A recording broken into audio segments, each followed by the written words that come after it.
我在这边，请问陈水扁先生，我在这边高喊中华民国万岁，你敢不敢喊中华民国万岁？中华民国万岁！中华民国万岁！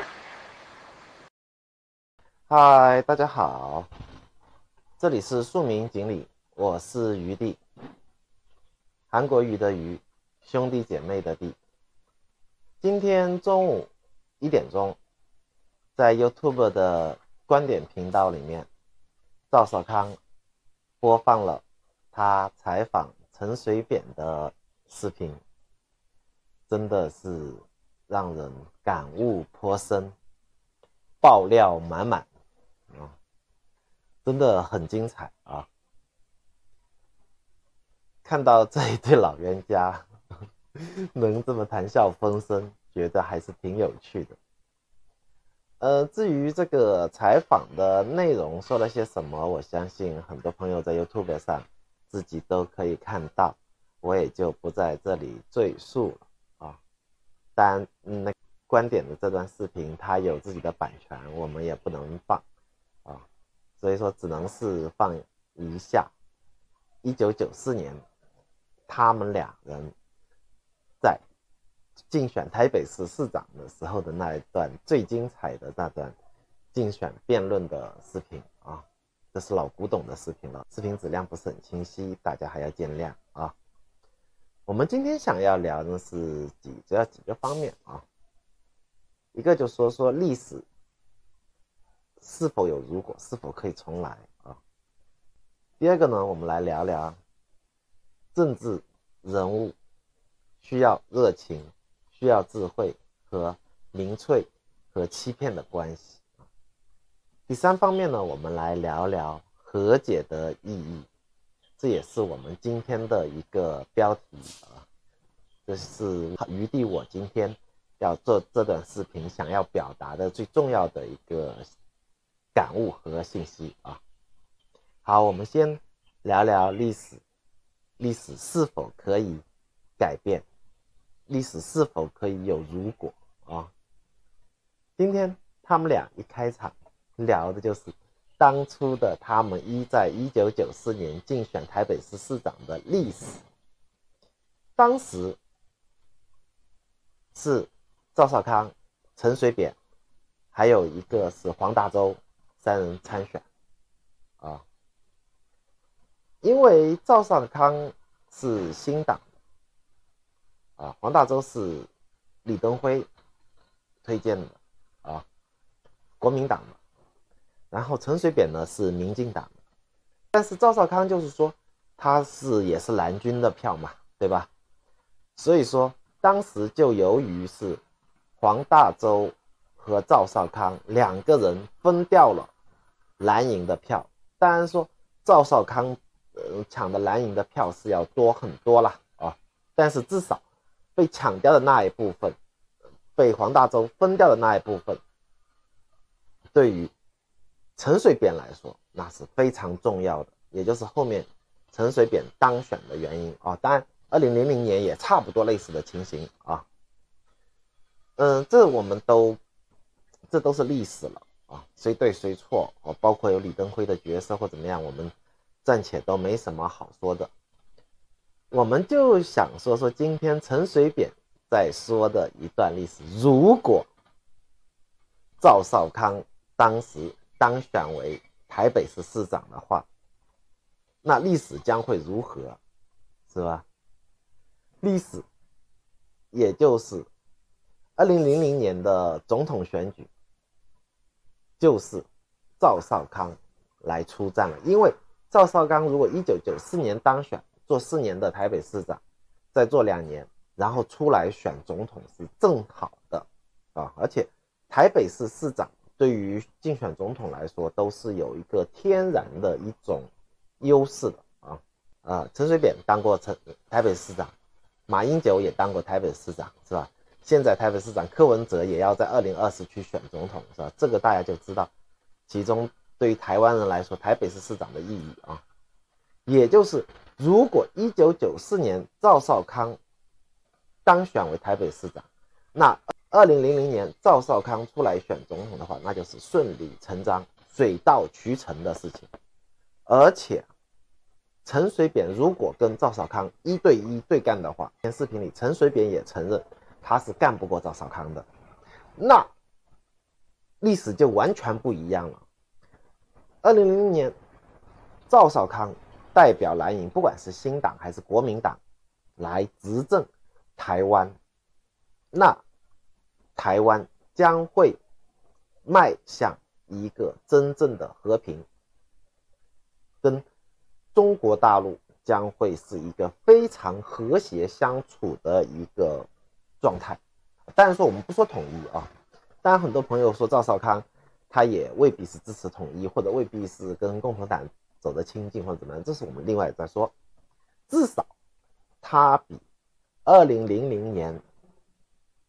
陈水扁当总统至于两岸关系来说要好太多了，而且是完全不一样。最重要的是，陈水扁当总统这8年，最对台湾的独派也好，或者说台独意识也好，最大的贡献就是修改课纲，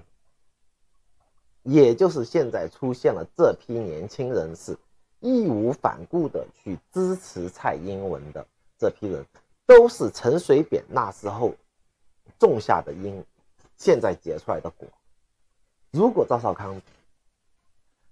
00年当到08年的话，再由马英九来接，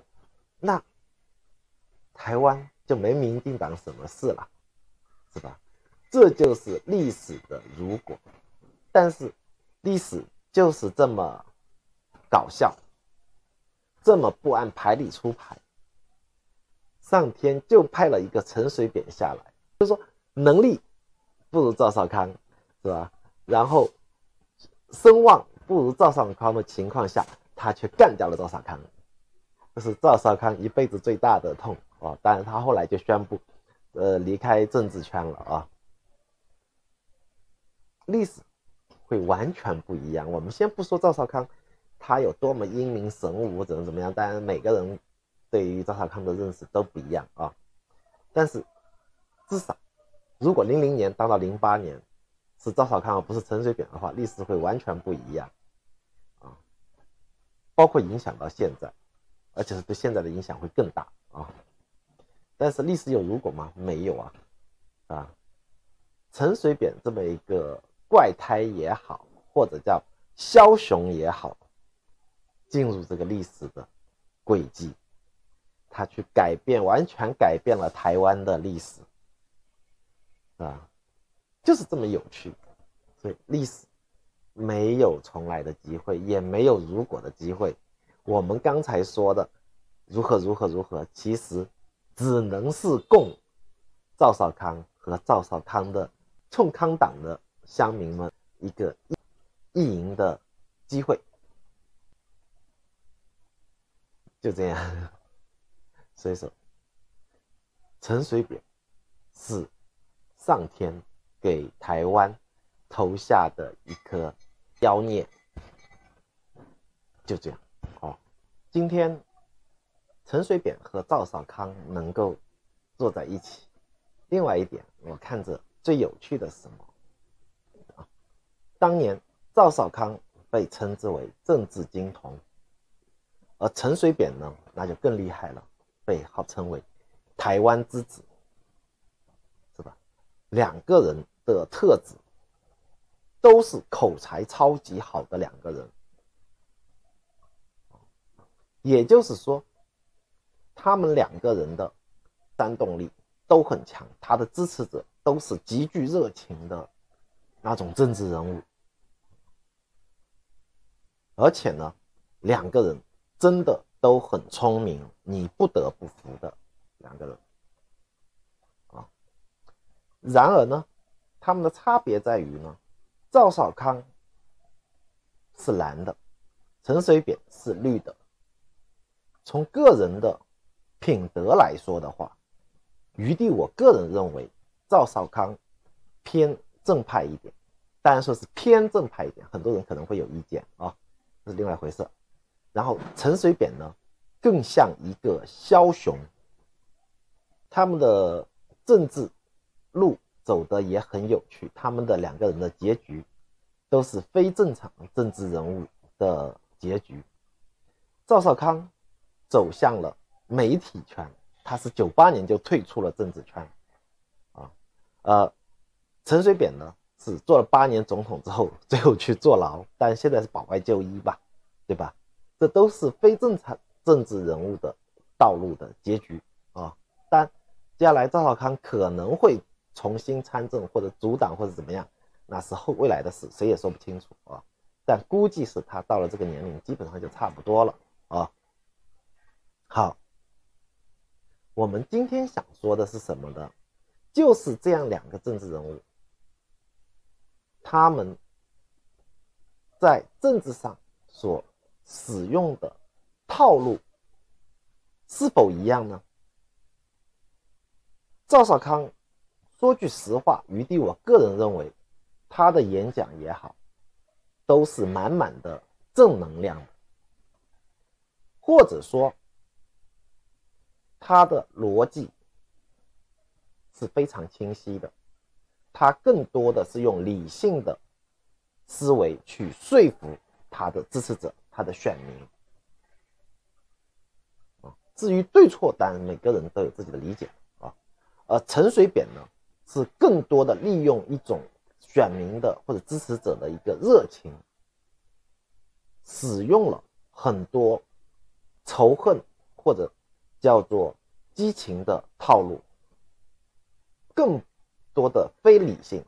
更多的非逻辑性的东西，就是用仇恨族群撕裂，然后让选民支持者去选择一种对立的方式，然后无条件的去支持他，不是讲理的方式去让选民接受你的这个理性的一个讨论的一个结果这就是一种民粹的表现。同样是赵少康的方式，他虽然他也是很具煽动性，是吧？但是他更多的是用理性的方式去说服选民两者都是有热情有温度的那种政治人物，但是在实际的操作中两者是有不同的这就是民粹的界限。作为政治人物，你肯定要有你的热度，这是政治人物的一个优势当然我们不能说政治人物都有那种温度吧，有热度吧马英九就很冷了这就是两个人的区别，也是民粹的一个界限。这是余弟我个人的理解当然你可以有不同的理解我今天只想告诉大家，两个非常可爱的政治人物，他们选择了不同的套路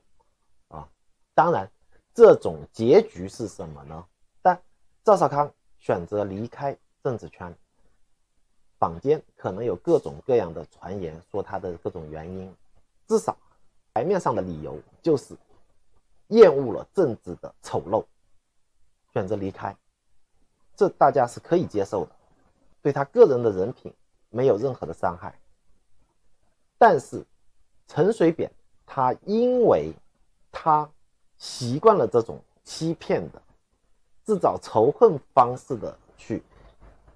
获取支持的一种政治操作方式，所以他在当选总统之后，包括后面的弊案也好，包括各种丑陋的政治的操作也好，都是他的一种惯性。因为一个谎言需要100个谎言掩饰，所以陈水扁他给自己挖的坑就越挖越大，越挖越大，最后关进了牢里这也是一种必然。所以余弟我个人认为，民粹真的会很害人，害人害己。陈水扁把自己害到牢里去，把台湾推向了一个深渊。我们在前面说了，如果赵少康是94年当选市长，是吧？那就是另外一个情况啊。但是陈水扁如果不这么玩，别说当总统，他就94年的市长都选不上。他是精于算计，精于各种的诡计，包括他今天在说的319的枪击案，是吧？这就是政治人物。政治人物可以有2种啊，一种是选择正途，一种是选择歪道。当然还有马英九的这条路，它是一种冷感。但马英九我们以后再说吧。不过说实话，对马英九也没什么感觉了。作为男人来说，他长得帅关我屁事啊。接下来我们就谈今天让余弟我感受最深的一个东西，叫做和解。从前几天赵少康在脸书上贴出的预告，我就非常的感慨，这样都可以和解。然后突然发觉，无论是台湾社会，还是两岸，还是美国，还是目前这个全世界，真的非常需要和解。我们首先说他们今天这场见面，今天这场谈笑风生的由来。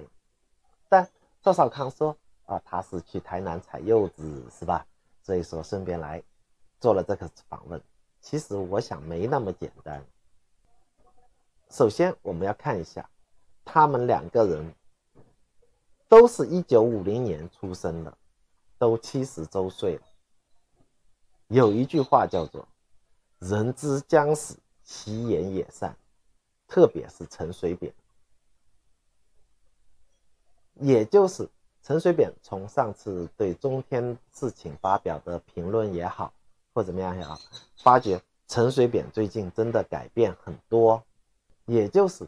陈水扁对自己曾经的一些行为其实是有检讨了，他也认知到很多的错误的东西，但是当然他今天嘴巴上都不会承认了所以才有了今天这场谈笑风生的对话。我们可以看到之前赵少康在他的少康战情室里也好几次说要邀请陈水扁或者怎么样，但是从他的平时的谈话的态度当中，他对陈水扁还是有敌意的但是到了70岁的2个老人，应该要去为当年的这种争斗要去做一个和解了，否则可能接下来说不定哪一天2个人哪一个就吧唧了，是吧？就没有机会了。所以今天这场见面，今天这场和解，今天这次握手，真的非常的棒，余弟要给点个赞。今天余弟之所以看到这场和解，为什么那么有感觉？是突然发觉当下的社会真的这个和解这2个字真的非常珍贵了。什么叫珍贵？大家知道吗？第一，它是因为它稀少；